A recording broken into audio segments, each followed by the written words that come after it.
Hello' everyone. তো আজি আছিল আমাৰ ফটোগ্ৰাফাৰ আৰু লাইটিঙৰ ওপৰত ক্লাছ।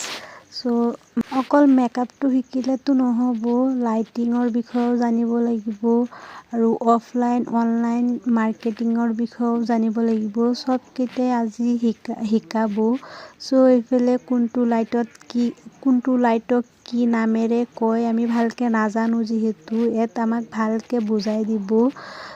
ছাৰে ধুনীয়াকৈ আমাক বুজাই দিছে আৰু আজি ক্লাছটো আমাৰ এনে 2:30 ছুটি হয়, আজি 3:30হে ছুটি হৈছিল। আৰু এইফালে লাইটটো মানে কম খৰচত কেনেকৈ ফাৰ্ষ্টে লাইট ব্যৱহাৰ কৰে, আকৌ বেছি পইচাৰে কোনবোৰ লাইট ব্যৱহাৰ কৰিব লাগে এইবোৰ, আৰু ফটোশ্বুট কেনেকৈ কৰে সেইটো, আৰু মেকআপটো কৰাৰ টাইমত লাইটবোৰ কেনেকৈ দিব লাগে, কোন ফ্ৰেমত উঠাব লাগে ফটো, তো এইবোৰ চব আমাক আজি এই ক্লাছত শিকাইছিলে।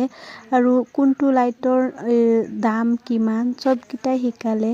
চ' 3:30 ক্লাছ কৰি আহি ভাত খাই পটাপটকৈ ওলালোঁ। এইফালে আজি 7 তাৰিখ, তো কাইলৈ মানে ভিৰ থাকিব পাৰে, তাৰ কাৰণে 9 তাৰিখেতো আমাৰ ভোট আছে, তাৰ কাৰণে আমি ঘৰত গুচি আহিলোঁ।